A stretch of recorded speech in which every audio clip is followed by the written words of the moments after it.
Sejam muito bem-vindos ao Posto Emissor. Estamos a 16 de outubro de 2025, o meu nome é Mário Rui Vieira e recebo como convidada do episódio 254 do podcast da Blitz a fadista Raquel Tavares. Chegou aos ouvidos de um público mais vasto quando em 2006 se apresentou com um álbum homónimo, mas o fado estava-lhe tão entranhado na pele que já em 1999, ainda adolescente, gravou Porque Canto Fado.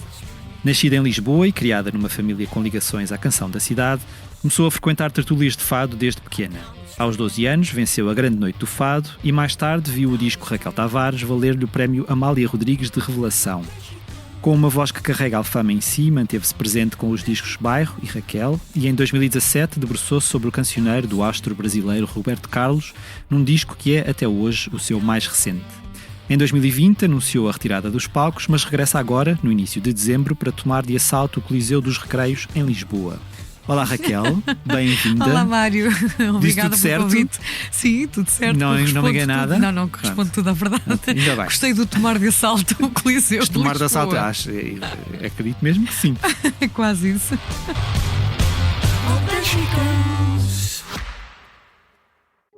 O Expresso tem uma nova subscrição que lhe dá acesso completo ao The New York Times, com atualidade, jogos, culinária e muito mais. E ainda aos conteúdos exclusivos da SIC Notícias, incluindo o Direto Vertical, a nova e inovadora emissão que se adapta ao seu smartphone. Subscreva em expresso.pt/digital. Expresso. Liberdade para pensar. Prestes a chegar, talhado para mim, mal o conheci.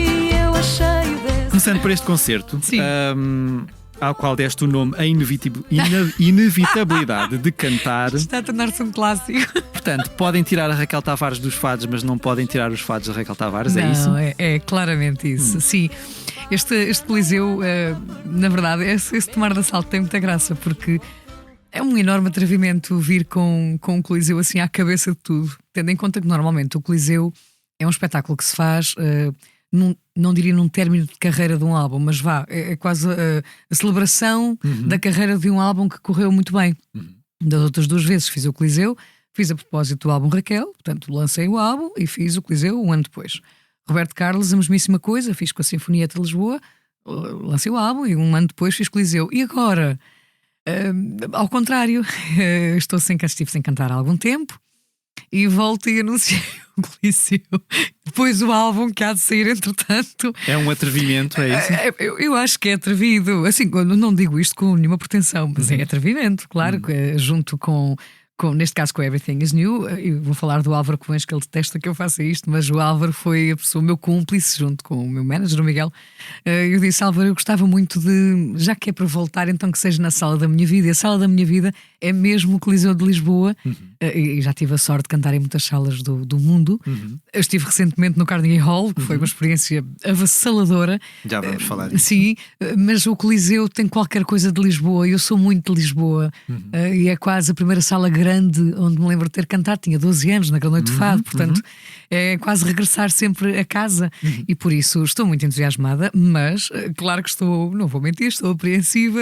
Quero saber se as pessoas me querem ouvir. É claro que o Coliseu já está muito bem, a sala está ótima, mas eu quero sentir que as pessoas me querem ouvir.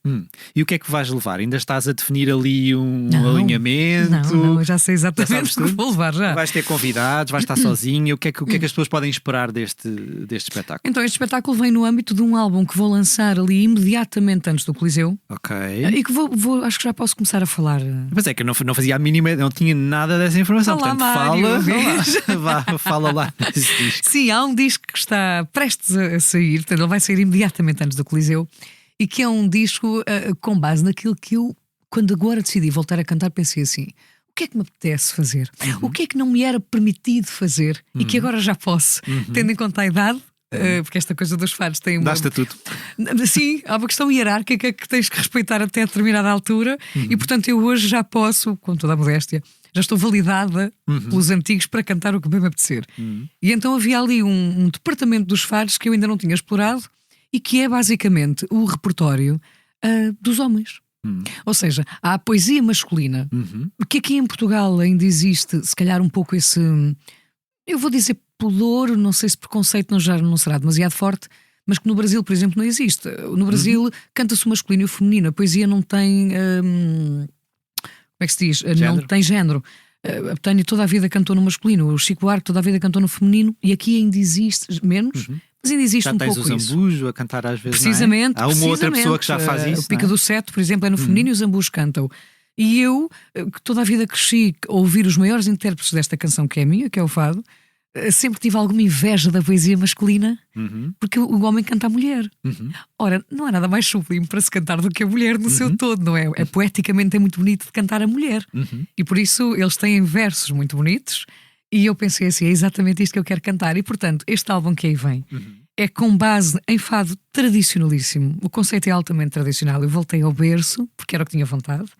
Guitarra, viola, baixo. É um álbum tocado à antiga e gravado à antiga. É um álbum gravado take direto, ou seja, sem retificações, sem picagens. Imagina, nós gravávamos 3 takes de cada fado e escolhíamos a melhor 3. O melhor 3. E portanto é com base neste repertório que vou fazer o Coliseu em dezembro. Outras coisas, obviamente. Eu fiz 40 anos em janeiro e eu não me sinto capaz de celebrar carreira, ainda não estou nesse lugar. Mas talvez celebrar o percurso e este retorno, não é? Não vamos. Não vou ser hipócrita. Claro, estou muito feliz por ter voltado, por querer voltar, por querer cantar e, portanto, é também ele uma celebração e apresentar este meu novo disco também. No comunicado de imprensa deste concerto, lê-se que este espetáculo será, acima de tudo, um ato de liberdade. É importante para ti sublinhar a importância desta palavra num momento em que não só completámos os 50 anos, acabámos de sair de uma celebração de 50 anos de um 25 de Abril, como parece que às vezes estamos num mundo que parece ir deixando um bocadinho a palavra liberdade de parte aqui ou ali, não é? Esta palavra é importante para ti? A liberdade é importante, julgo que para qualquer pessoa. É claro que para um artista, é uma artista mulher, não é? Ela vem talvez com um pouquinho mais de peso. Não posso mentir e dizer que alguma vez me vi privada de fazer o que quer que fosse, muito menos no universo fadista, onde tive sempre a sorte de ser muito validada e muito respeitada como intérprete, como mulher. Portanto, esse discurso eu vou deixar para quem de direito. Eu sempre fui uma artista livre e fui tão livre ao ponto de ter tomado algumas decisões que tomei, que eventualmente podem ter surpreendido as pessoas que me acompanham e que me escutaram a vida toda, e tenho a liberdade de poder voltar.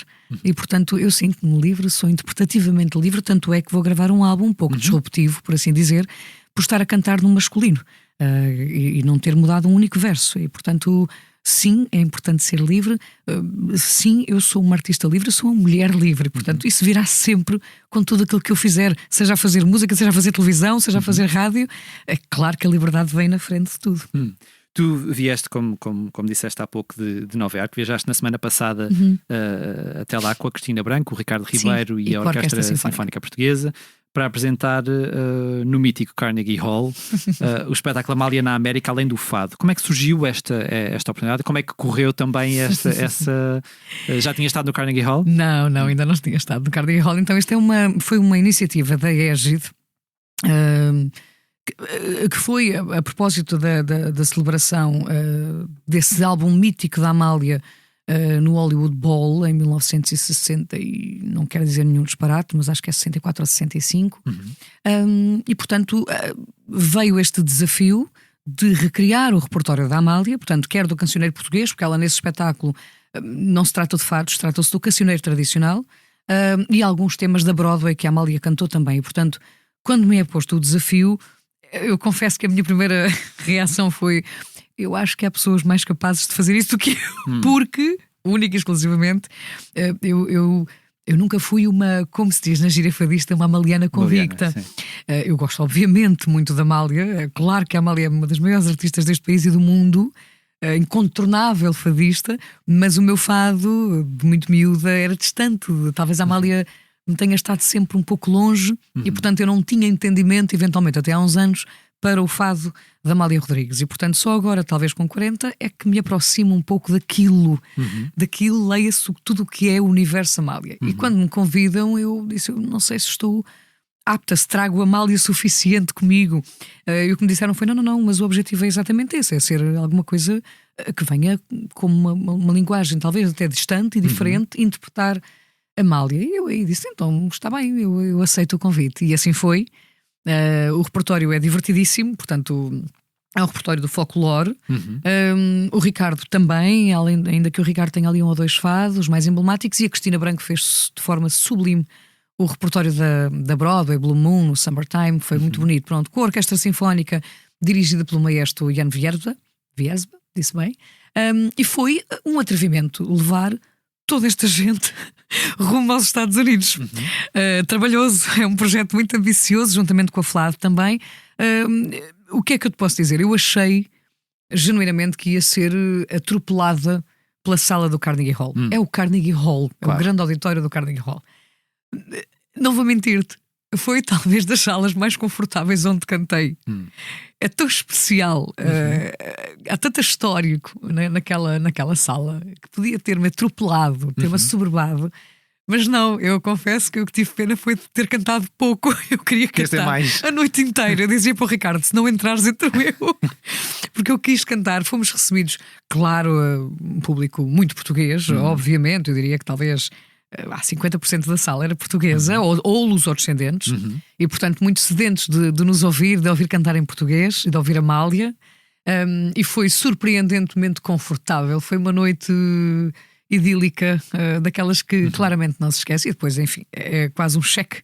Carnegie Hall. Feito, sabes? Foi tão divertido, foi tão emotivo, foi muito emocionante, surpreendentemente. O que estavas aí a dizer desse afastamento que tu tinhas da Amália era porque sentias que o repertório dela era muito denso? É o quê? Porque... Não, porque não tem a ver com o repertório, porque a Amália tem um lado muito... Ou era o peso dela que também te afastava dela? Era o peso da Amália. Eu acho que era a forma como eu toda a vida ouvi falar da Amália. Tornou-se quase um ser lá em cima, muito de longe de mim, que venho do bairro também. Ela veio, eu sei, mas na época em que eu comecei a cantar, nos anos 90, a Amália, quer dizer, onde é que já está? Claro. Quem já era a Amália, tudo o que ela já tinha feito. Aquilo estava tão longe de mim, o entendimento de tudo aquilo, que eu então era quase como que se... É que Narciso acha feio que não é espelho. Aquilo não era parecido comigo. Não se assemelhava em nada a mim. E portanto eu quase que não quis. E há uma altura em que o Jorge Fernando, que é meu padrinho, ele me dizia: afilhada, tu não tens idade para entender a Amália. Eu fiquei tão zangada, fiquei muito irritada, que quase me afastei mais ainda da Dona Amália. Eu fiquei, agora é que eu não quero mesmo ouvi-la, sabes? É claro que todos estes anos depois eu entendo o que ele quis dizer. E hoje paro para ouvir a Amália como não parava. Eu dou comigo a ouvi-la, a entender-lhe trejeitos, a entender-lhe o género, a ouvir-lhe a graça que a Amália tem, uma coisa tão gira que é a graça dela a cantar. E portanto, não era o repertório, porque ela tem isto. Ela tem muita cidade, tem muito bairro, tem muito repertório também, não é? Tem muito repertório, o que é que ela não cantou, e muito bem. E portanto, hoje fico feliz. Mas sabes que isto é muito bonito, porque chegar a esta altura da minha vida, eu canto desde que me lembro, tem mais de 30 anos. E redescobrir, não é? Isso, e redescobrir o género, apaixonar-me pelo género e por alguns intérpretes ainda, é extraordinário estar viva. E depois foste com o Ricardo Ribeiro, que é tipo teu amigo há 30 anos, precisamente. 30 anos, não é? Sim, eu disse-lhe exatamente isto, que é, eu e o Ricardo ganhámos juntos a Grande Noite de Fado em 97. Ok, não sabia que tinha sido. Sim, eu fui o juvenis feminino, ele o juvenis masculino. Portanto, eu tinha 12, ele tinha 15. Ok. E eu olhei para ele a dada altura, estávamos os dois à porta do Carnegie Hall, no intervalo, e eu disse-lhe que havia de dizer: dois miúdos, ele do bairro da Ajuda, não é? Eu dali da Alfama, onde cresci. Eu dizia-lhe que havia de dizer que havíamos de estar aqui os dois, não é? Um momento de... É pá, sim, teve com muita graça. Ainda foi mais emotivo por causa disso, não é? Foi profundamente emotivo. O nosso caminho tem sido muito engraçado, também muito juntos, aqui ou ali. Partilhamos-nos e, portanto, fazer isto com o Ricardo, obviamente com a Cristina, que eu adoro, mas com o Ricardo, sim, temos um histórico, dei alguma graça. Agora, voltando a um assunto sobre o qual eu acho que tu já te deves ter cansado de falar, mas vamos ter de falar dele. Quando tu, em outubro de 2019, decidiste parar de cantar, o que é que realmente te passava pela cabeça? Era não te identificares com a vida que levavas? Era uma crise de identidade? Era cansaço? Era vontade de experimentar outras coisas? Era tudo isto? Era um misto? Era o quê? Desde já, obrigada, porque acabaste de responder praticamente Respondia tudo. Pronto, olha. Não, a questão é, eu não estou cansada de falar deste assunto, porque eu não falo deste assunto. É muito raro. E não tenho vontade, sabes? Com todo o respeito. Sim, isto ficou lá, foi uma época, aconteceu, é inegável. Foi-te um bocadinho de tudo isso que acabaste de dizer, mais um par de botas, passa a expressão, mais algumas coisas que eu hoje, a esta distância, eu acho que por muito que eu. E é claro que as pessoas que me ouvem têm o direito, não sei se direito será a expressão, mas merecem, claro que eu ainda falo alguma coisa sobre o assunto, mas não há nada que eu vá dizer que vá agradar a todas as pessoas que ouvem. E o que acontece é que o pós esse momento não foi um momento feliz para mim e deixou. A memória não é boa e por isso é que eu evito lá voltar. Até porque houve de repente muita gente a dar a sua opinião acerca de uma decisão que era pessoal, que era só não é? minha e que em última análise só impactava a minha vida, de mais ninguém. E continua a só impactar a minha vida e a de mais ninguém. E portanto eu sinto que sempre, ainda que eu possa escolher muito bem as palavras, como já percebeste que estou a fazer, ainda que eu possa escolher muito bem as palavras para falar desse assunto, não me é confortável, porque sei que aqui ou ali há sempre vir alguém que, mas que isto é. E eu vou fazer o quê? Olha, eu neste momento o que interessa é que eu voltei a cantar. Se me quiserem ouvir, se me quiserem receber, eu vou ficar muito grata. Em última análise é isto que me importa e deixar esse. Até porque de repente parece que aquilo teve um efeito contrário àquilo que tu querias. Eu não queria efeito nenhum, na verdade, eu não queria grande coisa. Não, a questão, eu estava a dizer isto no sentido em que tu até te querias afastar do meio mais mediático e de repente parece que teve o efeito contrário. Eu compreendo que aos olhos de muitas pessoas o facto de eu ter começado a fazer televisão nessa altura foi um contrassenso. É claro que eu tinha como explicar tudo isto, mas é claro que eu neste momento já não o quero fazer. Claro. E reservo-me ao direito de não fazê-lo. Claro. Porque é da minha vida que se trata. E não te zangaste com o fado. Não houve ali, sendo bruto e direto, não houve qualquer tipo de zanga. Não, nada a ver com o fado. Não, o que seria até porque eu só parei de cantar. Eu não deixei de ser fadista, eu sou fadista. Paraste de cantar, suponho eu, em público, não é? Porque eu duvido que tenhas conseguido parar de cantar em depois veio privado, a pandemia, que de resto, Mário, isto foi tão curioso na altura, isto é uma graça. Eu parei de cantar em outubro de 2019. Em janeiro de 2020 eu comunico publicamente que vou parar. A pandemia veio em março. Ora, eu li coisas como, pois, esta foi esperta. Ela já sabia. E portanto eu sou, de repente, virei vidente da música. Como assim? Portanto, eu percebo que seja difícil entender a decisão de ter deixado de cantar ou parar de cantar e falar que não tenho afinidade com a vida pública e de repente começar a fazer televisão. Eu percebo a dúvida nas pessoas, mas mais uma vez eu teria como justificar, mas sei que ainda que eu justifique há de haver sempre que eu não vai entender. Claro. E portanto acho que não vale a pena é perder tempo e acho que não é necessário. O que é que te fez querer voltar agora neste momento? Foi esta porque eu andei obviamente a investigar e houve uma altura que tu falaste com a tua colega de televisão, a Débora. A Débora Monteiro, e ela dava voz àquela pergunta tipo do se ainda não tens vontade de cantar, não tens saudades de cantar, não sei o quê, e portanto foi saudade de ter um público à tua frente, foi... Precisamente. Desculpa, eu sei que te estou a responder, estou a fazer as perguntas e a respondê-las. Ajuda-me imenso. Não, é ótimo. Sim, em boa verdade, eu nunca parei de cantar, o ato de cantar, eu filo nas casas de fado, que sempre frequentei, de quando em vez. Sim, eu estive algum tempo sim sem cantar. Talvez tenha estado cerca de 2 anos, talvez sem cantar em lugar nenhum. E ao fim desse tempo senti saudade de fazer aquilo que fiz a vida inteira. Portanto é natural que eu tivesse saudade de cantar. E ia às casas de fado, cantava, ou entre amigos, numa tertúlia, aqui ou ali, ia cantando. Pronto, o que é que acontece? Eu cresci a cantar para pessoas. Eu crescia, mas porquê é que não cantas em casa? Não chega. Claro. Eu cresci a cantar, é que eu não me lembro da minha vida sem ser a cantar para pessoas. E isso começou a fazer-me alguma diferença. E depois não te posso mentir, a abordagem das pessoas na rua, na grande maioria, eu nunca tive uma abordagem negativa. Pessoalmente, as pessoas são extraordinariamente carinhosas comigo. Extraordinariamente carinhosas. Atrás de um ecrã as pessoas se mudam, pois, não é? E essas pessoas atrás do ecrã não têm o meu número de telefone, não me conhecem. Então é um problema que é delas, não é comigo de certeza. Exato. E portanto, as pessoas que me abordam e que gostavam de me ouvir, algumas zangadas, é verdade que alguns me diziam, estou muito zangada consigo por ter deixado, porque eu gostava muito de ouvir e agora... E isto a dada altura começou a fazer-me sentido. Agora eu entendo alguma zanga, alguma delas consigo entender. E foi a necessidade de ter pessoas para quem cantar. Eu estava a precisar de cantar e ter quem me ouvisse. E é o público. Não dá para fazer aquela coisa de cantar em casa para os amigos. Tem que ser os outros. Tem que ser os outros. E portanto foi isso que me fez e que me motivou a cantar. Esse foi mesmo o motivo. Eu estava a perguntar-te se algum dia te zangaste com o fado, até porque na verdade tu estás no fado desde sempre, não é? E se calhar para uma criança viver o fado de uma forma tão intensa pode carregar algum peso, não é? Tu sentes que amadureceste mais rapidamente por causa do fado? Eu sinto que fui uma adolescente muito chata. Ok. Precisamente porque os teus amigos andavam aí andavam a ver os Backstreet Boys, não é? Na altura, e as Spice Girls, e eu ouvia o Fernando Maurício e a Berta Cardoso, e portanto eu era uma adolescente eventualmente muito chata, muito atípica, enquanto eles ao fim de semana iam para o Moreiras, na altura era o único shopping na altura, não é? Famoso. Eu ia para os fados, eu ia para as coletividades, às matinés de fado, e portanto é claro que eu cresci num universo que não é suposto para uma criança e para uma adolescente. Eu ouvi conversas à mesa. Enfim, ainda que a minha mãe me tentasse proteger, eu era muito esperta, eu era muito expedita, claro. Eu queria muito saber e, portanto, ficavas claro, atrás da porta a ouvir, se fosse justamente, preciso. É claro que eu menimo de uma série de armas que não eram para a minha idade, de todo.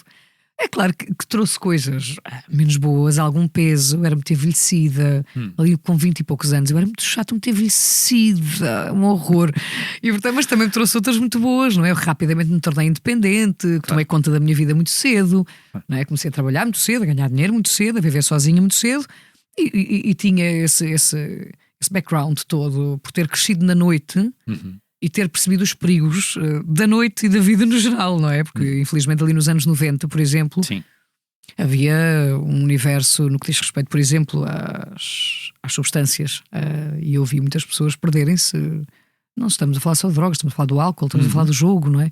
E são aqueles gritos, não são aqueles mitos, ai meu Deus, o que é isto, que mundo é este? E eu vi em loco o que é que isso provocava nas pessoas. E nunca te atraiu? Não, tive um medo desgraçado.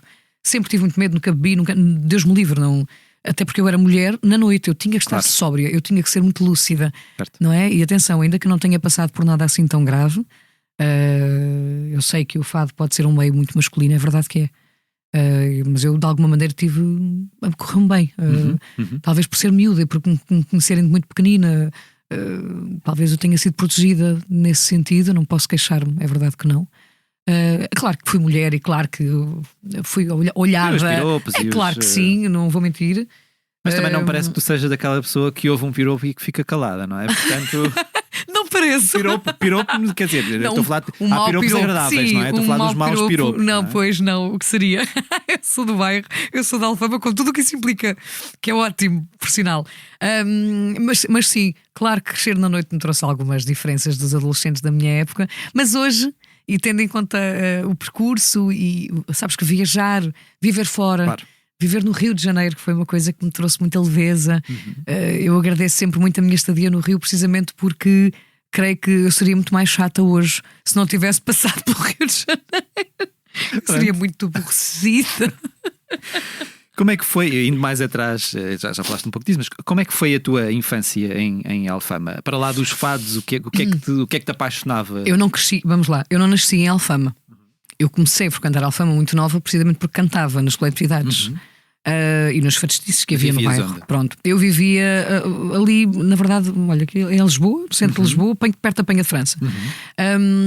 Mas Alfama efetivamente foi o bairro onde parei muito, e como a Moraria e outros tantos bairros, pronto, que havia muito fado amador, o que habitualmente as pessoas chamam de fado vadio e que nós preferimos chamar de fado amador.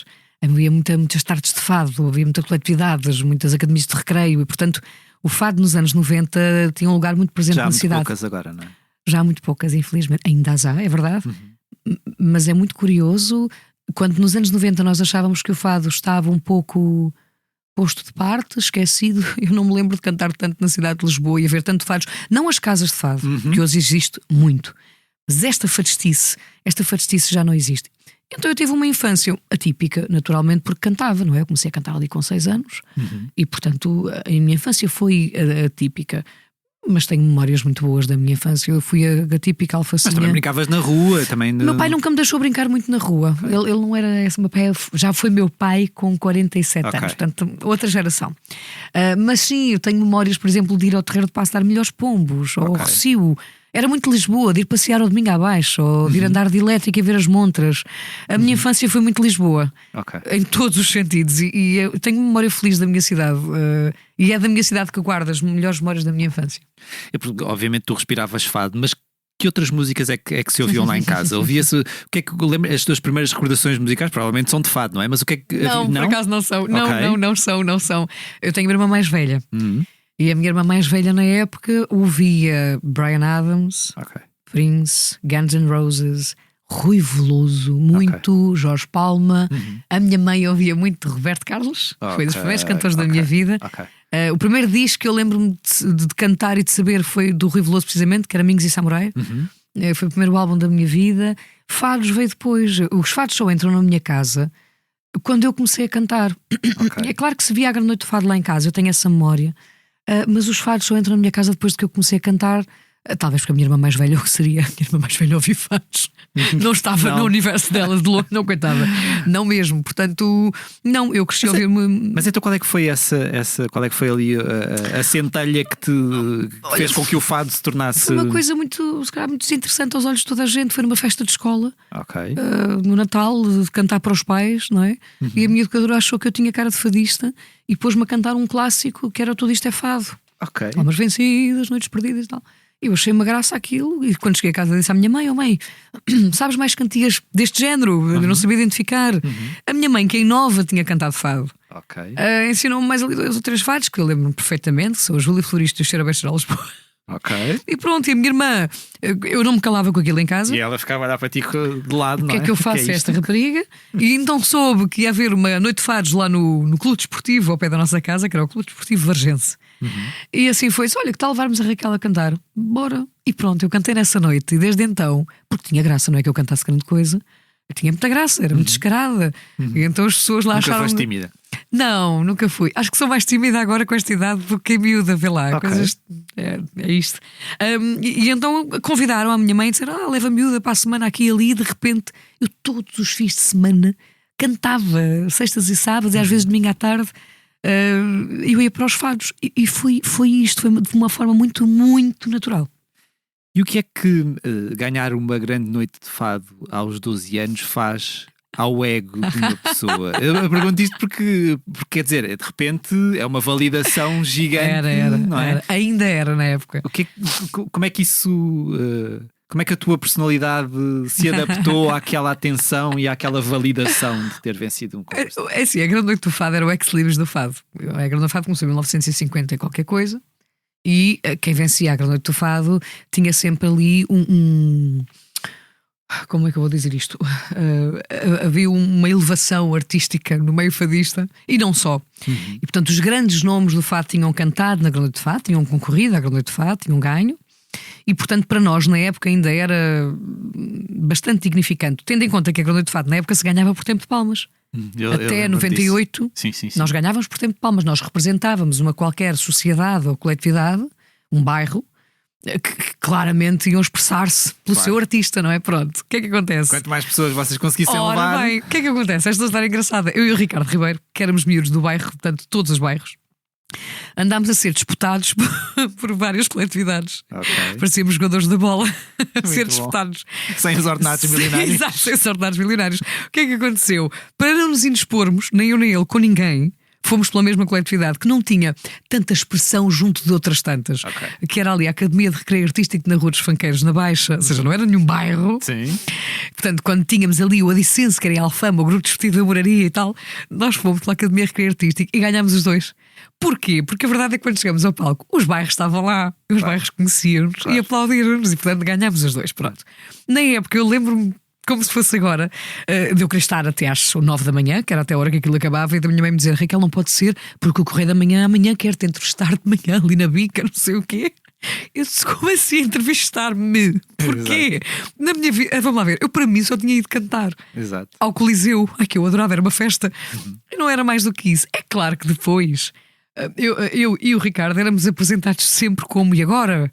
Com chave de ouro, a vencedora da Grande Noite de Fado 1900, aquilo de repente, é verdade que me levei ali um bocadinho, mas rapidamente me passou, porque eu queria era cantar. Eu na verdade quis cantar. Na época não teve assim grande. Eu não me lembro de me ter deslumbrado com aquilo. Não chegavas à escola a dizer: eu sou. Não, nem pelo contrário, na escola sofri Escondias. o chamado bullying, hoje em dia, que na altura não tinha nome. Escondias. Para tu teres uma ideia, o meu primeiro programa de televisão foi nos Principais, na RTP. E na altura das vacas gordas, passa a expressão, havia um autocarro que levava os amigos da turma toda para ir assistir. Não quiseram ir, foram 2 amigos, porque eu cantava fado. Portanto, imagina, não era cool na altura cantar-se fado. Não era nada popular na escola, muito antes, pelo contrário, eu era a velha. Portanto, não foi assim tão feliz nesse sentido. Tu depois passaste por todas as grandes casas de fado. Passaste pelo Senhor Vinho, cantaste no Senhor Vinho, no Café Luso. Que recordações é que tu tens desses tempos? Era intenso também, não é? Andavas sempre... Era muito intenso. Eram muitas horas. Era muito intenso. Horas tardias. Mas eu tenho tantas saudades, Mário. Não te passa pela cabeça as saudades que eu tenho dessa altura. Não imaginei que tivesse tantas saudades hoje. As casas de fado foram a minha maior escola. Não só... porque foi o meu primeiro contacto com um público internacional, em que tens que aprender a conhecê-los e a estudá-los e perceber o que é que eles gostam. Como depois tive a sorte de cantar com elencos extraordinários, com fadistas maravilhosas, homens e mulheres, com quem aprendi, músicos, com quem aprendi acima de tudo o que é que não se deve fazer. Não é? Não necessariamente a fadistice. É claro que me fiz mais fadista com todos eles, mas acima de tudo eles ensinavam-me o que é que não é suposto fazer-se. E depois eu tinha alguma vaidade, e aí sim, sabes que eu cantei muitos anos no Bairro Alto e fazia várias casas, e não havia nada que me fizesse sentir mais bonita e mais vaidosa do que andar pelo Bairro Alto trajada de fadista de Chile, sabes? Havia um respeito na época. Há uma história. Eu saí do Luso, que é cá em baixo, na Travessa da Queimada, e à Rua da Rosa cantar ao Forcado, que é no cimo do Bairro Alto. Eu tinha ali 18 anos e saí do Luso para ir cantar lá acima. Vinha de Chile, com os meus brincos, com as minhas arrecadas, aquilo tudo. E ouço atrás de mim 2 rapazes e um deles diz assim: essa não quer ser fadista. Portanto, havia este estatuto no Bairro Alto, e havia as antigas do fado que também impunham muito esse estatuto, e eu sentia alguma vaidade por ser uma fadista de casa de fado. E como era na época o Mesquita, o Luz, a Adega Machado, o Forcado, o Timpanas, sei lá, todas, eu cantei em todas elas. E de resto foi muito difícil deixá-las quando tu, a determinada altura, a indústria impõe-te que assim escolhas. Foi muito duro, e vou dizer-te, tenho saudade dessa rotina. Eu tenho muitas saudades da rotina de ter que me arranjar, de me pôr bonita para ir para a casa de fado. Tenho muitas saudades disso. É muito bonito cantar nas casas de fado. É claro que hoje o público é diferente. É claro que é mais destinado a um público turista que nos visita, e que bom, porque é sinal de que temos muito para lhes dar. Mas eu sinto saudade das casas de fado de onde venho. Eu descobri isto agora, ao preparar esta nossa conversa. Tu participaste no filme O Milagre Segundo Salomé. Eu lembro de ir ver o filme ao cinema. Eu lembro de ter gostado muito do Sério? filme. Sim, mas não me recordo de ti nem lá. Eu. Não, Mário, não te recordas de ti? Não. Eu ia te perguntar exatamente o que é que te recordavas dessa... Não me recordo, só me recordo. Oh meu Deus, eu tenho uma péssima memória. Mas eu sei, a única coisa que tenho memória... 18, 19 anos? Ali, não. sim. E eu recordo que me deram uns versos numa métrica tradicional, que é um alexandrino. Pronto. E eu olhar para os versos e pensar: oh meu Deus, isto é muito mau, porque era muito datado, naturalmente, não é? E portanto eu tive que encaixar. Lembro-me de ter o trabalho de encaixar aqueles versos num fado tradicional. Lembro-me vagamente de gravar, mas quer saber, eu não tenho. Eu, quando me falo nisso, eu digo: pois foi. Pois foi, não guardei, sabes? Não, ainda que bom, que bonito, sim, mas sim, não guardei. Péssima. Mas guardaste, espero eu, a tua participação na revista à portuguesa. Sim, claro. A Harry Potter, que é demais. Sim. Que é bem cena no Parque Mayer. Como é que surgiu isso no teu caminho? E como é que foi essa experiência? Também de forma muito natural. Acho que as fadistas que têm o percurso que eu tenho, isso foi invariavelmente aconteceu, sermos figuras do fado da revista. Eu queria muito fazer o Parque Mayer. A revista à portuguesa era para mim uma referência, porque os grandes nomes, as minhas grandes referências fadistas, tinham feito revista, como é o caso da Beatriz da Conceição, que é a minha maior referência de todas, entre outras, a Fernanda Batista, a Anita Guerreiro, que eu adoro, e a Maria da Fé, a minha querida tia. Portanto, todas elas tinham feito revista. Portanto, para mim era quase que, ok, eu para ser fadista também tenho que fazer isto. Tinha que fazer um cheque à revista. E a revista foi uma escola extraordinária. É das coisas mais difíceis de se fazer, na verdade. Está sem cena há muito tempo, está sem exibição muito tempo, e tens de te reinventar, porque na verdade cantas as mesmíssimas coisas durante meses. Portanto, e o público merece que seja sempre bom, não é? Que tenha sempre um ar de surpresa e de novidade. E, portanto, tens de te reinventar todos os dias. Mas acima de tudo, a revista para mim representa esta coisa da Portugalidade de Lisboa, acima de tudo de Lisboa, é muito de Lisboa a revista portuguesa, e aquela coisa do Parque Mayer, enfim, que eu tinha aqui no meu imaginário idílico, o Parque Mayer dos tempos antigos. E sabes que entrava muitas vezes, oh meu Deus, isto é muito fadista, eu entrava muitas vezes no Parque Mayer. Ainda na altura o ABC não estava como está agora, ou Variedades, portanto estava mesmo tudo em ruínas, exceto Maria Vitória. E eu muitas vezes entrava ali e imaginava os artistas a sair, depois iria ao Café Rossio, beber a bica e as bailarinas. Eu queria muito ter vivido esse tempo. Eu sou uma saudosista com um tempo que nem sequer conheci, sabes? Muito chata nesse sentido. E pronto, eu fiz o cheque à revista portuguesa, gostei muito, foi uma passagem muito bonita, muito feliz. Hoje provavelmente já não teria andamento, passo a expressão, para fazer aquilo. É muito difícil, mas é uma passagem feliz, claro. E foi ali que te ficou também olhando ao que estava a acontecer, porque foste cantar, não é? Que ficou um certo bichinho também da representação? Ou foi por aí que veio? Ou de onde é que veio esse... Olha, não sei, eu acho que eu toda a vida lidei com muitos artistas, inclusivamente com muitos atores, muito ligados ao fado e muito ligados também a este universo revisteiro e tal. E todos eles me diziam aqui ou ali: tu devias tentar, porque tu tens tanta graça, tu tens tanto jeito. Eu fui ouvindo, não foi uma coisa que eu tivesse, eu gostava imenso. Não posso dizer que foi isso. Mais depressa eu gostava imenso de dançar ou de fazer televisão do que propriamente de representar. Mas foi algo que me aconteceu quase de forma inevitável. E lembro-me, quando foi o golpe de sorte, que foi eu tinha ingressado umas outras coisas, pronto, mas quando o Daniel Oliveira me convida para fazer o golpe de sorte na SIC, a Maria João Abreu e o José Raposo, que já tinham feito uma primeira edição daquela novela, aquilo ali diziam-me assim: faltas ali tu naquele elenco. E eles lá diziam aquilo por algum motivo: faltas tu naquele elenco. E a realidade é que o convite surgiu, e eu creio que pode até ter sido tido de mão da minha querida Maria João, que insistia muito que eu devia experimentar, e foi precisamente na época em que eu parei de cantar. E eu pensei, por que não? Vamos tentar. E diverti-me imenso. Sempre tive, confesso-te, algum pudor.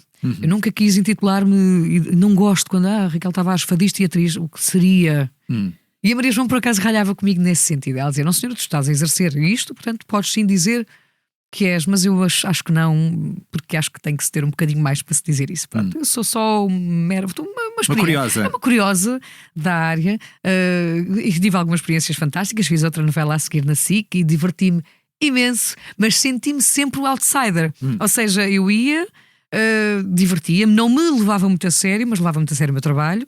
Até porque depois estava a contracenar com pessoas como a Rita Blanco, com o Jorge Corrula, e eu disse: oh meu Deus, onde é que eu vim parar? Mas tive muita sorte, fui muitíssimo bem recebida, sem nenhum tipo de preconceito, sabes, aquela coisa de pronto, agora a fadista decidiu ser atriz.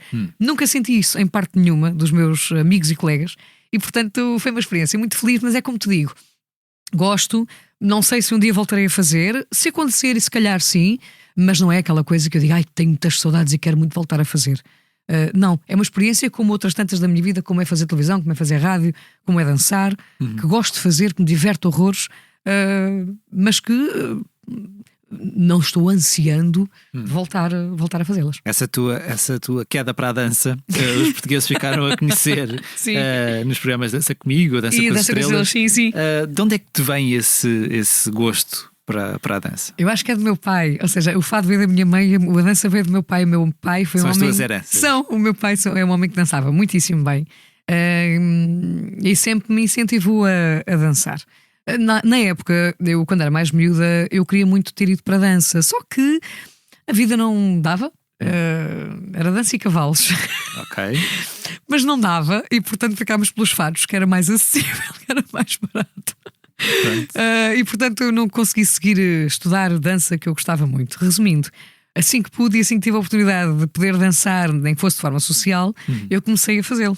E dancei salsa cubana muitos anos. E danço ainda hoje, pronto. E depois aqui ou ali fazia umas aulas de umas coisas ou de outras, até surgirem estes convites, que na época foi assim um tanto ou quanto escandaloso, porque, oh meu Deus, uma fadista tão tradicional, de franjas, do Rabiosca à mostra, a dançar um cha-cha-cha na RTP. O que seria? Eu confesso que na altura me marimbei para isso. Eu queria mesmo era dançar. Claro.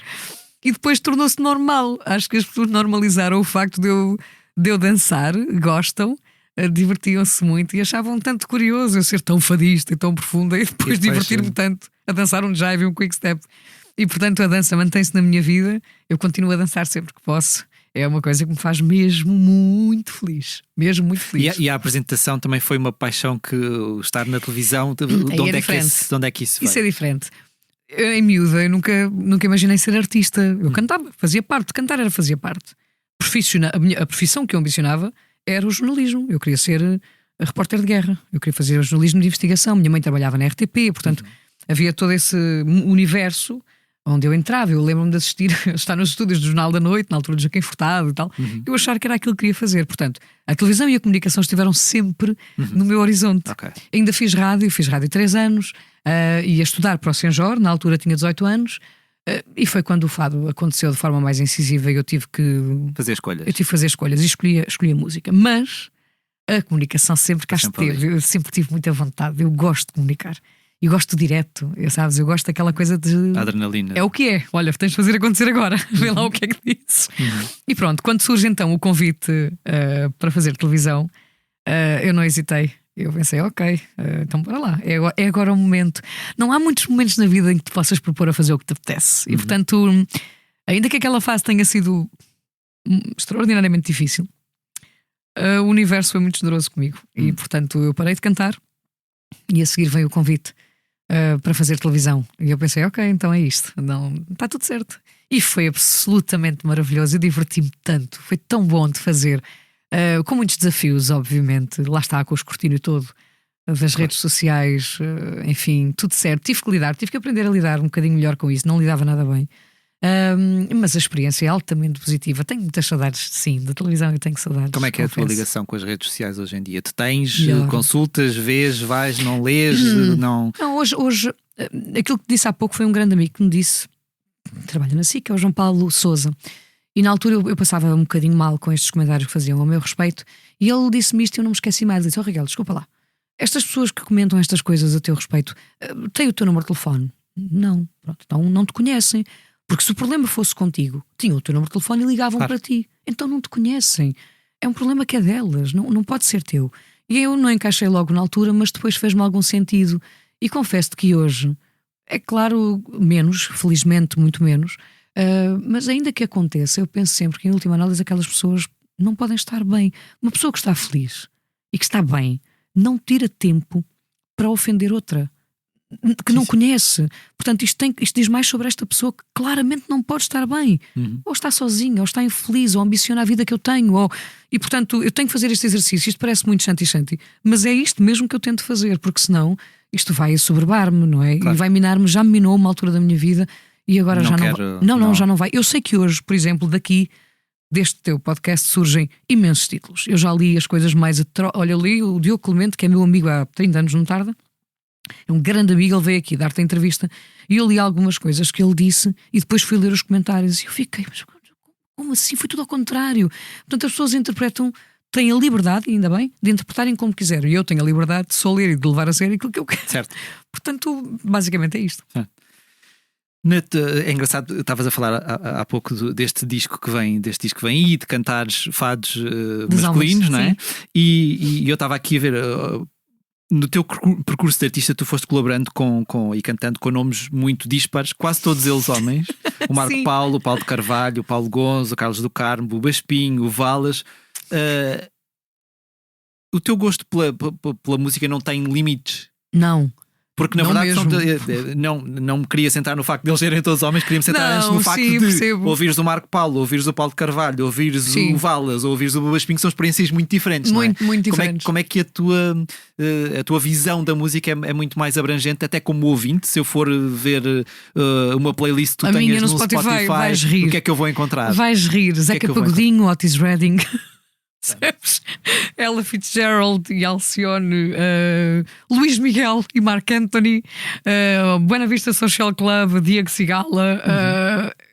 Vamos lá ver, eu gosto de música, eu não tenho nenhum preconceito com música. Eu gosto muito da música popular. Leia-se a música popular comumente chamada de música pimba. Diverte-me. A música tem uma função, Mário. E nós, se formos ao Santo António, no meu bairro, o que é que queremos ouvir? Diz-me tu, que vais ao Santo António, queres ouvir o quê?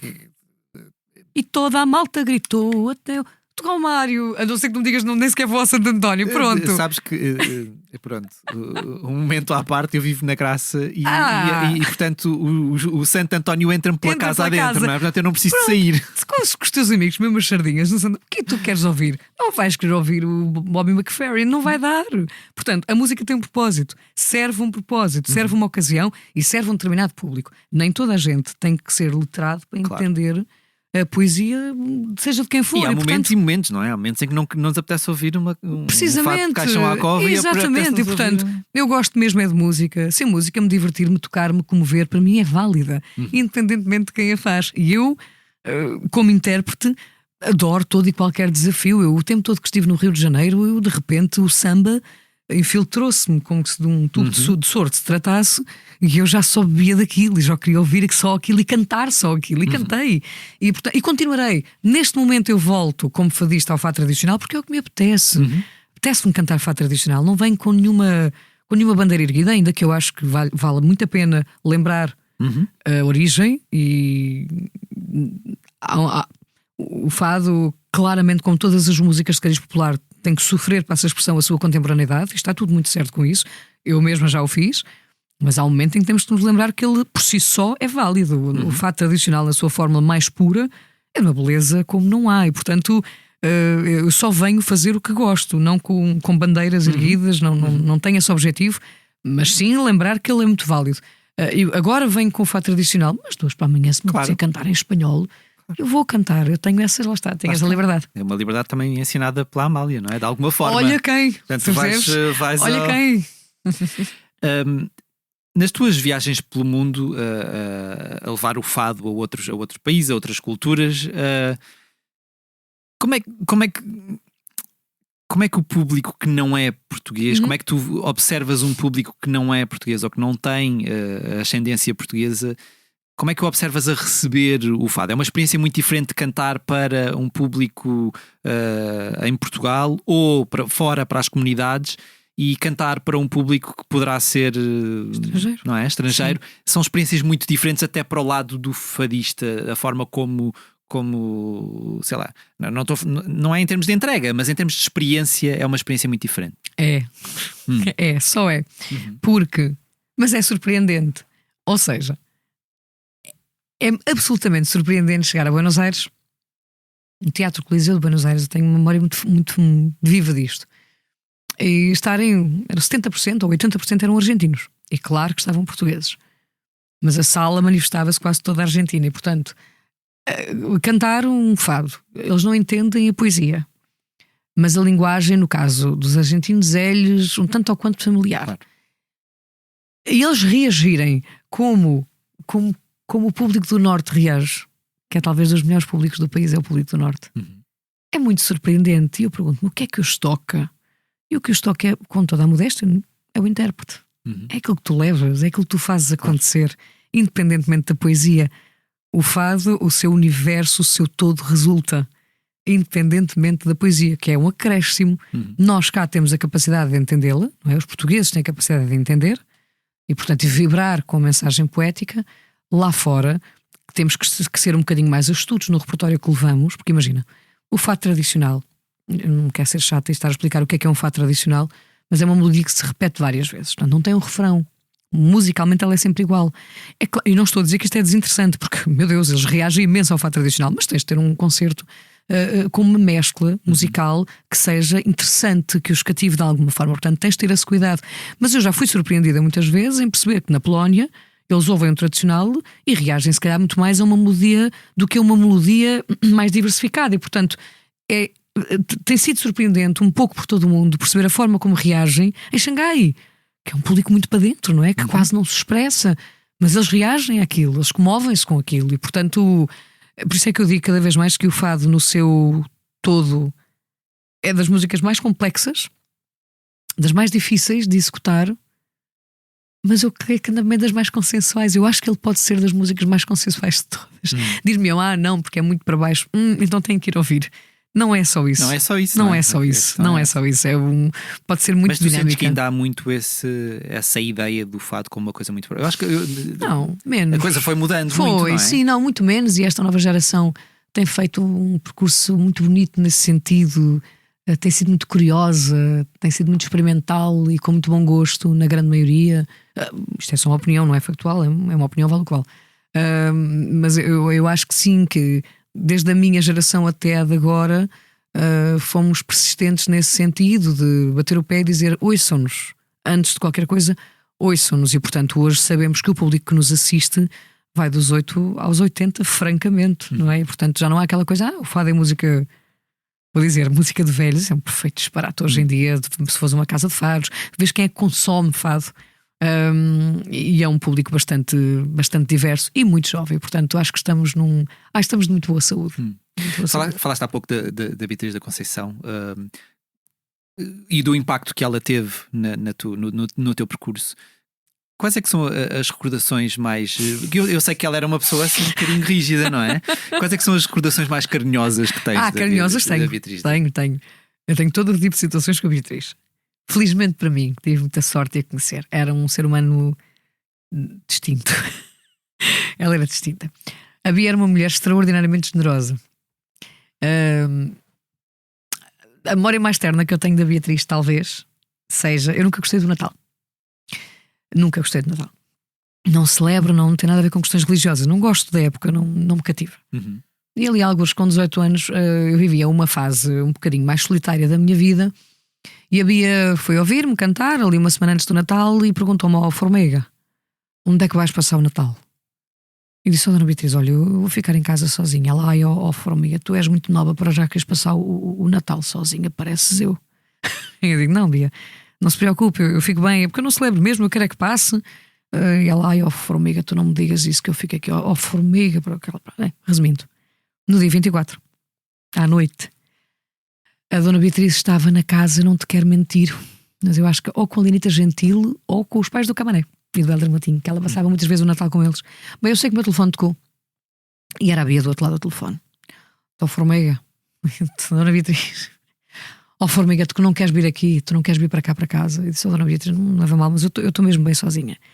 E ela, do outro lado do telefone, muito discretamente, me emocionou-se e começou a chorar. E eu disse-me: custa-me muito saber-te sozinha com esta idade. E aquilo foi, para quem conheceu a Beatriz e a achava tão azeda e tão amarga, a Bia era tudo menos azeda e amarga. A Bia era esta pessoa, era preocupada, era genuinamente preocupada. Mas vê-la quebrar não era uma coisa que não, acontecesse? Não, é muito, muito difícil. Às vezes ela comovia-se com ouvir pessoas cantar. Ela era muito generosa a ouvir, quem gostava, quem não gostava não. Claro. Pronto, mas a Bia era muito generosa a ouvir. E depois tinha gestos muito bonitos. Às vezes chegava: olha, Formiga, encontrei lá este encharpe em casa, vai lá, te fica bem. Trazia-me uns brinquinhos. Ela deixou-me 2 shiles dela.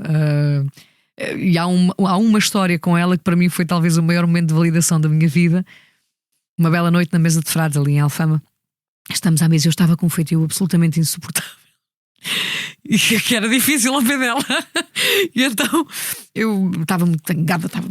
E ela disse-me: Formiga, vá lá, calma-te lá, canta lá o Fado Cravo. O que é o Fado Cravo? O Fado Cravo é um tradicional da Beatriz, chama-se Deste-me um Beijo e Vivi, uma letra feita para ela por João Dias, que é um dos maiores, dos fados mais emblemáticos da carreira dela, e que eu já cantava com a autorização dela. E ela nessa noite pediu-me para eu cantar um fado dela.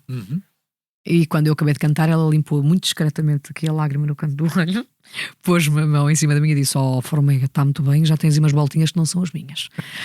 Foi o meu maior momento sempre, que é teres a tua referência a elogiar, a cantar o fado dela. E portanto eu pensei nesse dia: pronto, está feito.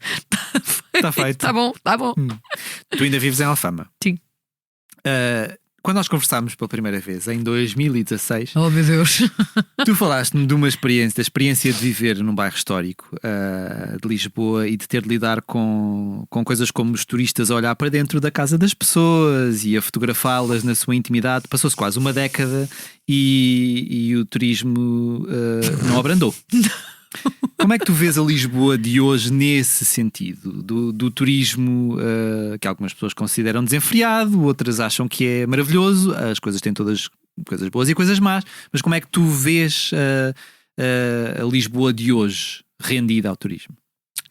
Vou tentar escolher as palavras para dizer isto, para não ser tão mal interpretado. Bom, é claro que eu compreendo, por exemplo, com as pessoas no meu bairro, com os seus negócios no bairro, vivem daquilo, não é? O turismo é fundamental, não só para o bairro, como para toda a economia, que claro. Sabemos disso. Por outro lado, a minha Alfama, vou falar somente da Alfama, a Alfama porque eu me apaixonei toda a minha vida e onde ambicionei viver e vivo, não existe. É uma ideia muito romantizada na minha cabeça, que eu tento perpetuar para me manter ali. Porque friamente a Alfama praticamente não existe. Não, a minha gente já lá não está. Era isso que eu te ia perguntar. Os vizinhos hoje em dia devem ser muito diferentes, não é? Por acaso no meu prédio eu tenho imensa sorte, porque é dos poucos em que somos quase todos dali, ou se não formos dali, que somos da cidade. Mas é muito difícil olhar à minha volta e já não ter a Alfama que eu conheci. Dirão alguns, pois, mas essa tua Alfama tinha muitas dificuldades e muita precariedade. Eu sei, e reconheço isso. Mas permitam-me que ainda seja apaixonada e que tenha sido isso, essa gente desse bairro, que me levou a querer viver ali, no coração da cidade de Lisboa, com tudo aquilo que me inspirava. E inspirava-me como pessoa, como fadista, como artista. Subir o bairro era uma coisa... Era idílico, era um cenário absolutamente idílico. E hoje eu insisto em estar em Alfama, mas tenho alguns limites. E eu tenho cá para mim que no dia em que isto assim acontecer, eu provavelmente venho-me embora. E se já não me falaste comigo, sabes que eu não consigo falar de mim sem falar de Alfama. Sou indissociável. E por a hipótese de sair do meu bairro, por não suportar vê-lo estava a gostar tanto de dizer esta palavra que não vou dizê-la. Diferente. Vê-lo sucumbir aos tempos, pois que eu não vou ficar a assistir. Não quero. Nessa mesma conversa, tu também me dizias, curiosamente, em 2016, que tinhas estado quase a desistir da música e a ir viver para o Brasil, e a mudar-te para o Brasil. Certo. Chegaste a viver 3 no anos, Brasil, sim.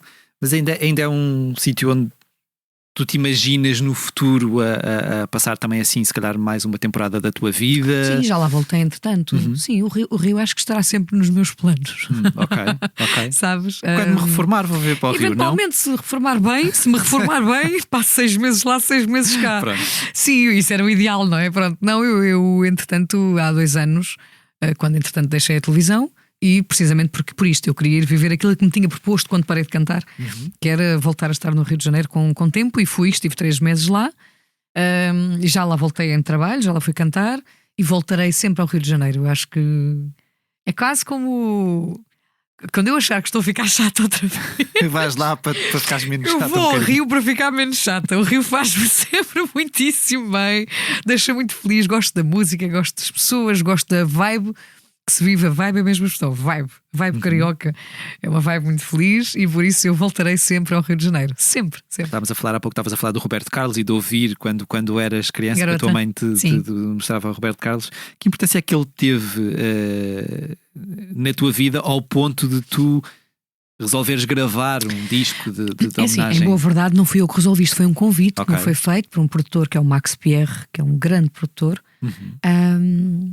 e que me convidou. Por acaso nunca lhe perguntei porque é que ele Como me é que ele convidou. chegou a ti, não é? Olha, belíssima pergunta. Foi uma fase depois, é isto, lá está. Nunca lhe perguntei porque eu. Mas na altura foi com a Sony Music, eventualmente podem ter tido este acordo, e na altura eu estava com a Sony. E pronto, surgiu o convite, eu disse imediatamente que sim, era-me relativamente fácil. O que é que foi difícil nesse trabalho? Cantar em português de Portugal. Sendo que eu já tinha estado a viver no Rio, ou seja, eu tinha Tudo português carioca, tudo te puxava para o português carioca. tudo me puxava para o português do Brasil, e portanto, sim, tive que fazer esse trabalho de maneira a adocicar o você, por exemplo, que não é o clássico do português do Brasil, e que eu tive que fazer soar. Aquilo tinha que me soar a doce. E portanto, foi trabalhoso nesse sentido. Foi trabalhoso escolher o repertório, porque Roberto Carlos só tem hits, e portanto, tínhamos 40 músicas para escolher. E escolhemos 14, acho eu, em parceria. O Max, olha, eu gostava que fossem estas, eu gostava que fossem estas, chegámos a um acordo, e foi de resto um álbum muitíssimo feliz, foi platina em pouquíssimo tempo. Isto nos dias de hoje e na indústria é um feito. E além de que depois as pessoas eram doidas por aquilo e queriam ouvir todos os hits do Roberto, e ficou muito bonito. Eu em palco, portanto, fizemos um arranjo para guitarra, viola e baixo e bateria, e ficou muito, muito, muito bonito. Eu algumas coisas tinha algum medo que soasse um pouquinho, podia ser duvidoso, a linha era muito ténue, mas resultou bastante bem. E ainda hoje invariavelmente as pessoas pedem para cantar Roberto Carlos, ainda que eu esteja, tá bom, já está bom. E conheceste-o? Olha, não conhecia, ele esteve cá. Houve essa possibilidade, mas depois por questões absolutamente profissionais eu não consegui conhecer Roberto Carlos. Mas queres saber? Há um lado de mim. Não conhecer os nossos ídolos, é isso? Exatamente. Eu já tive uma ou duas experiências que não foram assim tão agradáveis. E eu tenho um lugar tão especial que eu penso assim: deixa estar, eu gosto tanto dele. Que não estou a dizer com isto, o senhor Claro. Secar é fantástico, eu não faço ideia, eu não o conheci. Mas eu preferia assim, prefiro que ele fique lá naquele universo distante que eu não alcanço. Está tudo bem. E agora, para encerrar esta parte do posto emissor, esta primeira parte do posto emissor, este regresso ao estúdio, como é que foi? Porque na verdade vem um regresso em grande, a um palco grande que te diz muito, mas regressar ao estúdio também, passados todos estes anos, também há de ter sido assim uma experiência diferente. Não sei, como é que foi? Foi tão bom, eu gosto muito de estúdio, eu aprendi a gostar muito de estúdio, a desfrutar de estúdio, ao contrário dos meus primeiros álbuns. Eu era muito miúda, tinha 20 anos e ai meu Deus, estava a faltar umas velas e o Sheila e as pessoas, muito intensa, muito por falar, está muito chata. Portanto, gravar na época era um suplício, eu tinha que estar todas as seguras. Mas chatice, hoje não. Hoje é extraordinariamente divertido criar em estúdio, sendo que este estúdio foi desafiante precisamente porque eu propus-me a gravar live on tape, por assim dizer. Portanto, eu convidei 5, passa a expressão, parelhas. Parelhas é o que nós chamamos ao grupo de guitarristas. Na gíria fadista são parelhas. Eu convidei 5 parelhas a gravar, músicos que me acompanharam de toda a vida, ou em estúdio, ou na estrada, palco e tal, para ter uma sonoridade diferente. E portanto, e a todos calhou o mesmo, que é: meus senhores, temos aqui 2 ou 3 takes só, e agora entendam-se ao mesmo tempo. Portanto, guitarra, viola, baixo e voz. E foi muitíssimo divertido. E quando o ouço agora, com toda a modéstia, aquilo soa-me aquilo que eu queria. E olha que é difícil, porque eu sou chata. Soa-me a fados, soa-me uma noite de fados. Aquele disco é uma noite de fados. Pois, era isso que eu ia perguntar, porque na verdade gravar assim é regressar à raiz, às noites de fados. Aquilo soa-me a fados. E portanto, com a particularidade que é gravar um disco sem edição. Portanto, tem pequeninas coisas, não é? Mas é assim que acontece nos fados, não é? De pessoas aos fados é assim que vais ouvir. E os antigos eram assim que gravavam. E portanto, se eles gravaram assim, por que não? Vamos lá. E estou, confesso-me, orgulhosa deste trabalho, porque é por mim e por eles. Portanto, não está só sobre mim. Está sobre mim e sobre os músicos todos que o gravaram. Gravei clássicos, portanto, dos mais variados fadistas, desde o Terção da Silva, Carlos do Carmo, Fernando Maurício, Tony de Matos. Eu fui buscar... Atenção que eu não estou a fazer referência aos intérpretes, ainda que eles existam, claro, é a poesia. Mas foi alguns fados destes nomes que eu fui buscar, e fados que eu quis cantar a vida toda. E então, sabes, agora poder fazê-los com um propósito faz muito sentido.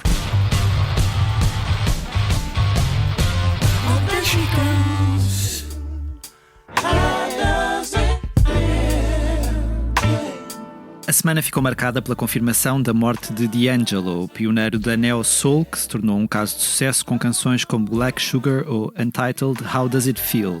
O músico norte-americano tinha 51 anos e sucumbiu a um cancro no pâncreas na passada terça-feira. Tendo começado a carreira em 1995 com o álbum Black Sugar, D'Angelo editou apenas 3 discos de originais ao longo da sua carreira, sendo o mais recente Black Messiah de 2014. Colaborou com nomes como Jay-Z e Snoop Dogg e foi galardoado com 4 prémios Grammy, tendo-se tornado um dos mais influentes músicos da soul das últimas décadas, como se vê pelas homenagens que entretanto chegaram por parte de músicos como Nile Rodgers, Beyoncé, Tyler the Creator, Flea, dos Red Hot Chili Peppers, ou do português Dino de Santiago. Escreveu: hoje o mundo chora um homem, mas o que partiu foi um templo. Rui Miguel Abreu chama-lhe o gênio visionário que trocou o sucesso pela perfeição, no obituário que pode encontrar no site da Blitz. Numa nota positiva, esta foi também a semana em que ficámos a saber do regresso dos Cure, Pixies, Lorde e Wolf Alice a Portugal. Os Cure são o primeiro grande nome anunciado para o North Festival, que em 2026 se muda nos dias 5, 6 e 7 de junho para a cidade desportiva da Maia.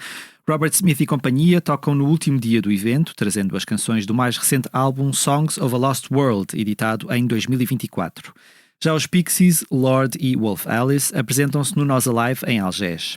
A banda norte-americana promete um concerto especial de celebração dos 40 anos de carreira. A artista neozelandesa vem apresentar um novo álbum, Virgin, e a banda britânica traz também um novo álbum, The Clearing.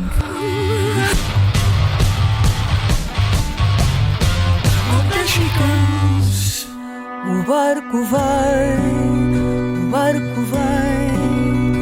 português vai.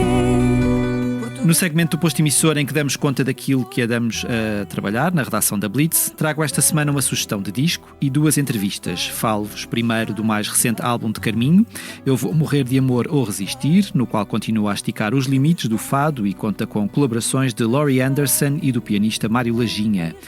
Uma das características do fado que mais admiro é a transversalidade temporal. Esta não definição, a ideia de poderes pegar numa melodia feita e cantada pelo Alfredo Marceneiro e cantares nela palavras tuas, defendeu a fadista em entrevista ao Expresso. Quando mexes nesse espólio, podes contribuir para ele. Fui ganhando essa confiança e experimentar não me assusta. O processo é tudo para mim. O artigo pode ser lido no site e a partir desta sexta-feira nas páginas da revista do Expresso.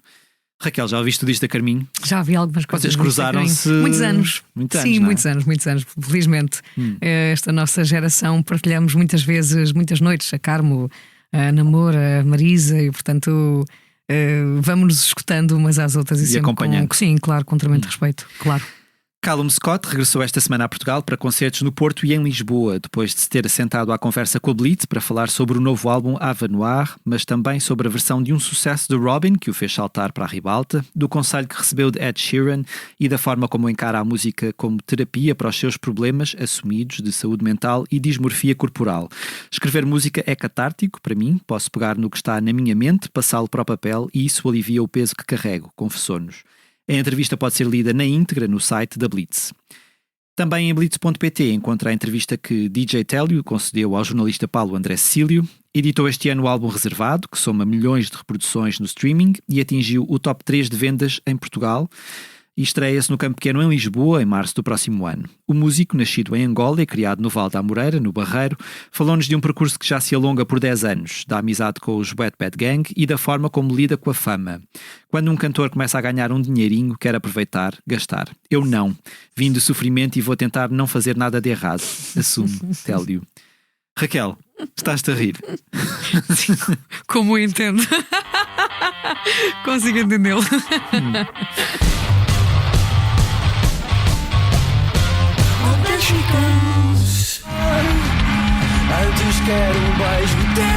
Antes de vos deixar com a agenda de concertos da próxima semana, relembro mais uma vez que Raquel Tavares, nossa convidada esta semana, sobe ao palco do Coliseu dos Recreios em Lisboa a 5 de dezembro. Raquel, já há mais concertos, já estás a pensar em mais concertos para o ano? Este novo disco vai levar-te de volta à estrada? Não, o que sim, é que podes claramente dizer, o que é que não podes dizer? Não, claro, obviamente vou estar de volta à estrada com este álbum. É claro que iremos ao Porto e sim, sempre que há alguma coisa do anúncio do Coliseu, vem uma malta do Porto, do Norte, estou em nós. Claro que irei ao Norte, tentei de anunciar essa data. O Coliseu, deixa-me fazer aqui, por favor, um à parte. Eu vou cantar na Arena do Coliseu. Ok. Que é um sonho que eu tinha de miúdo, era cantar no centro do Coliseu para tornar tudo mais próximo, pronto. E portanto, as pessoas quando vão comprar os bilhetes, muitas delas me dizem: mas o que é que se passa aqui? O palco é no meio, meus queridos. Por todo lado se vê, eu estou no meio do Coliseu, portanto, só para deixar claro, porque eu sei que aos olhos de toda a gente o facto de estar lá palco no meio deixa tudo confuso. Como assim no meio? O que é que vai acontecer no meio? Portanto, sim, todo o Coliseu está disponível para o meio do Coliseu, está tudo certo, é só isto. Okay. 5 de dezembro, por favor, venham ver. Esta quinta-feira, os Linda Martini levam o novo álbum Passa Montanhas ao palco do Centro Cultural Olga Cadaval, em Sintra. E James Arthur dá o primeiro de 2 concertos no Campo Pequeno, em Lisboa, repetindo a dose na sexta. Igualmente na sexta, os Counting Crows dão um concerto no Coliseu dos Recreios, em Lisboa. O Lisboa ao vivo recebe atuações de Lacuna Coil e The Beths. General D celebra 33 anos de música na Casa Capitão, também em Lisboa. E Samuel Lúria toca no Coliseu do Porto. Kay Tempest sobe ao palco do Lisboa ao vivo, no sábado, mesmo dia em que Kimi Diabaté atua na Voz do Operário, igualmente em Lisboa. O GNR dão 2 concertos no Coliseu do Porto, no sábado e no domingo. Cristóvão apresenta o novo álbum Desert of Fools no auditório do Círculo Católico dos Operários do Porto, no sábado, e no Teatro da Trindade, em Lisboa, na terça-feira. Também na terça, Sun Kill Moon atua no Salão Ático do Coliseu do Porto e os Miramar dão um concerto na Casa Capitão, subindo na quarta-feira até ao Porto para tocar na Casa da Música. Na quinta, 23 de outubro, as Fado Bicha apresentam-se no Beleza, em Lisboa.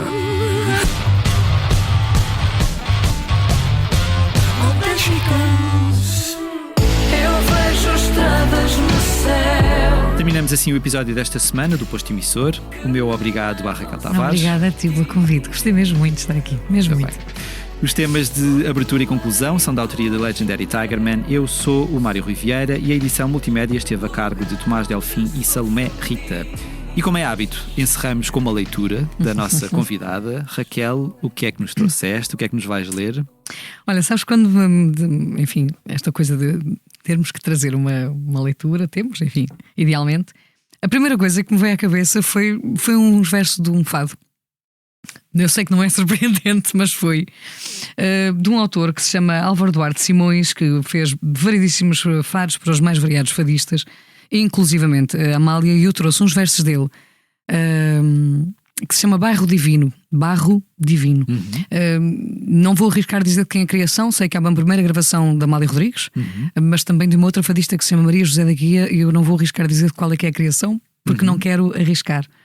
E eu trouxe estes versos, foi os primeiros que me lembrei, talvez por circunstância de tudo o que vivemos e também de mim. E portanto, queres que leia ou queres que cante? Lê ou canta o que tu quiseres. Na verdade, está aberto se quiseres cantar. Ah, é? Eu por acaso não sei se alguma vez tivemos alguém a cantar aqui, mas porque geralmente como pedimos a leitura e não sei o quê, mas se quiseres cantar estás mais do que à vontade. Boa, e agora? Decide. Decisões. Ai meu Deus, tomar decisões. Ai meu Deus. Eu vou ler. Pronto, eu vou ler então. Então, Barro Divino. Mesmo nas horas felizes, se as há, alguma coisa é proibida. Posse impossível, distante, que dá sentido diferente à vida. O insaciável que existe na gente domina a nossa vontade. Triste final de uma crença diferente da felicidade. E sem saber até onde o destino é ou não o que se quer, somos a lama, o barro divino, que cada um julga ser. Na minha voz a cantar corre o pranto de um ser que não se entendeu. E assim procuro encontrar o encanto que a vida, para mim, perdeu. A revoltante maldade de uns poucos espalha o ódio à sua volta e faz da terra um inferno de loucos, onde a razão se revolta. Pois quer se acredite ou não no destino, todos seremos, sem querer, simples poeira de barro divino que cada um julga ser. Who had a boy that thought he was her private toy. She had a way to get things done. Oh, there she goes. O Expresso tem uma nova subscrição que lhe dá acesso completo ao The New York Times, com atualidade, jogos, culinária e muito mais. E ainda aos conteúdos exclusivos da SIC Notícias, incluindo o Direto Vertical, a nova e inovadora emissão que se adapta ao seu smartphone. Subscreva em expresso.pt/digital. Expresso. Liberdade para pensar.